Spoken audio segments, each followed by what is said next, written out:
मुगल साम्राज्य। ये नाम सुनते ही जहन में क्या आता है? शानो शौकत, आलीशान इमारतें, एक बेहद ताकतवर हुकूमत, है ना? लेकिन आज हम इतिहास के पन्ने पलटकर इसी महान साम्राज्य की अंत की कहानी को समझने की कोशिश करेंगे। सोचिए जरा, भारत का सबसे शक्तिशाली साम्राज्य सिर्फ 50 साल में बिखर गया। ये बात सुनने में ही कितनी अजीब लगती है ना? एक ऐसी सल्तनत जिसकी जड़ें पूरे उपमहाद्वीप में फैली थीं, आखिर वो इतनी तेजी से कैसे टूट गई? चलिए इसी सवाल का जवाब ढूंढते हैं। अच्छा, अब जरा इस नक्शे पर नजर डालिए। ये है 1707 का मुगल साम्राज्य, औरंगजेब की मौत के ठीक वक्त का, अपने शिखर पर। इसकी विशालता को समझना बहुत जरूरी है, क्योंकि जब हम ये देखेंगे कि ये कितना बड़ा था, तभी ये समझ आएगा कि इसका पतन कितना बड़ा, कितना नाटकीय था। तो हमारी कहानी की शुरुआत होती है साल 1707 से, सम्राट औरंगजेब की मौत। और ये सिर्फ एक बादशाह का अंत नहीं था, ये तो एक पूरे युग का अंत था। एक ऐसा मोड़ जिसने मुगल सल्तनत का मुकद्दर हमेशा हमेशा के लिए बदल दिया। लेकिन देखिए, इस पतन की कहानी को समझने से पहले ये जानना बेहद जरूरी है कि आखिर दांव पर क्या लगा था, क्या खो रहा था। मुगल साम्राज्य सिर्फ जमीन का एक बड़ा सा टुकड़ा नहीं था। नहीं, ये कला, संस्कृति और प्रशासन का एक ऐसा सुनहरा दौर था जिसकी मिसालें आज तक दी जाती हैं। देखिए, इस साम्राज्य की नींव वाकई बहुत मजबूत थी। सोचिए, अकबर जैसे बादशाहों ने धार्मिक सहिष्णुता अपनाई और राजपूतों जैसे ताकतवर सहयोगियों को अपने साथ जोड़ा। फिर शाहजहां का दौर आया, ताजमहल जैसी शानदार इमारतें बनी, भले ही इसके लिए शाही खजाना खाली ही क्यों न करना पड़ा हो।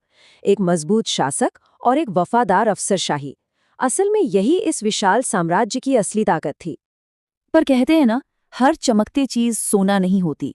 बाहर से इतना आलीशान और ताकतवर दिखने वाले इस साम्राज्य की नींव में अंदर ही अंदर दीमक लग चुकी थी। तो चलिए अब उन अंदरूनी दरारों पर गौर करते हैं जिन्होंने इस शानदार इमारत को आखिरकार गिरा ही दिया। सबसे बड़ा फर्क तो लीडरशिप में आया। देखिए, एक तरफ थे महान मुगल जैसे अकबर और शाहजहां, मजबूत फैसले लेने वाले शासक, और दूसरी तरफ थे औरंगजेब के बाद के मुगल, कमजोर अकुशल जनरल। अब आलम यह था कि बादशाह ताकतवर अमीरों के हाथों की कठपुतली बनकर रह गए थे, और शाही दरबार वो तो साजिशों का गढ़ बन चुका था। ये जो कोट है, ये उस वक्त के शासक वर्ग यानी नोबिलिटी की हालत को बिल्कुल साफ साफ बताता है कि भारत में अर्जित धन और आराम ने विलासिता और आलस्य को बढ़ावा दिया, उनके चरित्र और रोमांच के प्रति प्रेम को कम कर दिया। मतलब जो अमीर कभी साम्राज्य की रीढ़ की हड्डी हुआ करते थे, वो अब ऐशो आराम में इतने डूब गए थे कि उनमें वो पहले वाली बात, वो जज्बा ही नहीं बचा था। इसमें औरंगजेब की अपनी पॉलिसियों का भी बहुत बड़ा हाथ था। उसने जजिया यानी जो टैक्स गैर मुसलमानों पर लगता था, उसे दोबारा से लागू कर दिया। राजपूतों, जो कि सबसे वफादार सहयोगी थे, उन्हीं पर शक किया। नतीजा, अपने ही सबसे बड़े समर्थकों को दुश्मन बना लिया।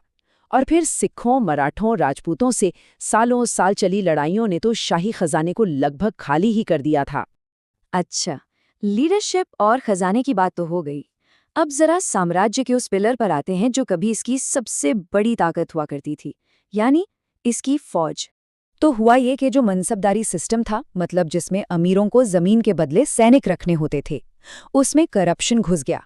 अमीरों ने सैनिकों के लिए मिली जमीन को अपनी पर्सनल प्रॉपर्टी बना लिया। इससे हुआ क्या? बादशाह का अपनी फौज से डायरेक्ट कंट्रोल ही खत्म हो गया। अनुशासन गया तेल लेने, और कमांडर वो आपस में ही एक दूसरे की टांग खींचने लगे, क्रेडिट के लिए लड़ने लगे, और आखिर में फौज नहीं रही, बस एक हथियारों से लैस भीड़ बनकर रह गई। और ये नंबर देखिए, 0, 0। जानते हैं ये क्या है? अकबर के बाद मुगल सेना में हुए बड़े मिलिट्री सुधारों या नई टेक्नोलॉजी की संख्या, मतलब एक भी नहीं। सोचिए, वो लोग पुरानी तरकीबों से ही लड़ रहे थे, जबकि उनके दुश्मन जैसे मराठे वो नई गुरिल्ला वॉरफेयर जैसी तकनीकों से उन्हें लगातार मात दे रहे थे। पर कहानी इतनी भी सीधी साधी नहीं है। इतिहासकार आज भी इस बात पर एकमत नहीं है कि इस पतन का असली एक कारण क्या था। तो चलिए जरा कुछ अलग अलग थ्योरीज को भी समझते हैं। एक बहुत बड़ी थ्योरी है जागीरदारी क्राइसिस की। इसे आसान भाषा में ऐसे समझिए, मान लीजिए साम्राज्य एक बहुत बड़ी कंपनी है, और इस कंपनी के पास अपने बड़े बड़े मैनेजर्स यानी अमीरों को सैलरी में देने के लिए जमीन ही नहीं बची। तो नतीजा क्या होगा? सब अच्छी जमीन पाने के लिए एक दूसरे से लड़ने लगेंगे।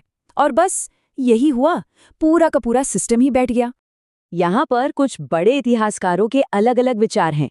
जैसे सतीश चंद्र और अतहर अली जागीरदारी संकट यानी जमीन की कमी को वजह मानते हैं। वहीं इरफान हबीब कहते हैं कि बहुत ज्यादा टैक्स की वजह से किसानों ने विद्रोह कर दिया। जदुनाथ सरकार का मानना है कि असल वजह तो बादशाहों और अमीरों के कैरेक्टर का गिरना था। और मुजफ्फर आलम का कहना है कि सेंटर का अपने सूबों पर कंट्रोल ही नहीं रहा।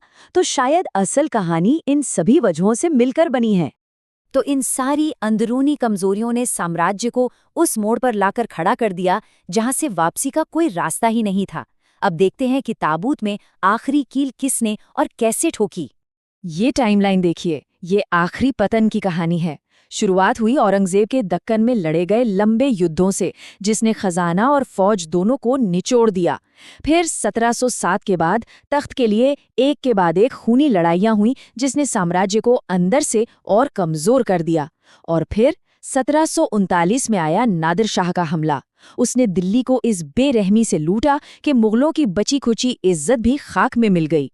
हालात इतने खराब हो गए थे कि एक वक्त ऐसा भी आया जब मुगल बादशाह आलमगीर द्वितीय को भूखा रहना पड़ा, क्योंकि शाही खजाले में एक पैसा तक नहीं था। और आखिरकार मुगल साम्राज्य का वो विशाल पेड़, जिसका तना अंदर से पूरी तरह खोखला हो चुका था, वो ढह गया। और उसकी जगह पर अवध, बंगाल और हैदराबाद जैसे कई छोटे छोटे लेकिन आज़ाद राज्यों के पौधे उगाए। और इन्होंने भारत के नक्शे को हमेशा के लिए बदल कर रख दिया। और यहीं ये कहानी हमें एक बहुत बड़े सवाल के साथ छोड़ जाती है। क्या हर महान साम्राज्य का, हर ग्रेट एम्पायर का अंदर से टूटना तय है? क्या हर ताकतवर हुकूमत का अंत बाहरी हमलों से नहीं, बल्कि उसके अपने अंदरूनी कमजोरियों से होता है? ये एक ऐसा सवाल है जिसका जवाब शायद इतिहास के पन्नों में आज भी ढूंढा जा रहा है।